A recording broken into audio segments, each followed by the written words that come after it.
Afiyet olsun. Afiyet olsun. Hayırlı Ramazanlar. Afiyet olsun.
Mübarek Ramazan-ı Şerifinizi tebrik ediyorum.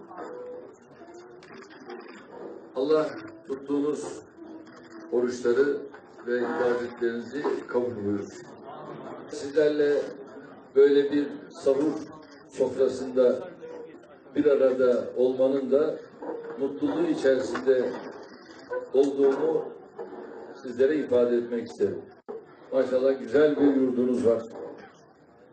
Öğrenci kapasitesi bayağı yüksek. 1044 kişilik böyle bir yurda sahipsiniz.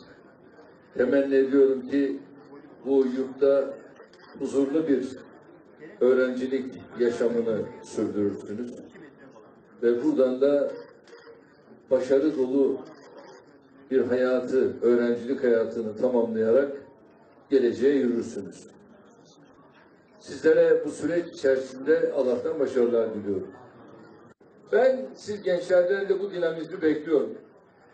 Ve hiç bedbinliğe düşmeyin. Acaba demeyin, biz yaparız diye. Ve bu ülkede, bu milletin evladı yapar. Ve inşallah gelecek bizimdir. Bu genç nüfusla, bu dinamik nüfusla İnşallah bizler bu asrı 2053-2071 tamamen kendi lehimize çevireceğiz.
Tamam.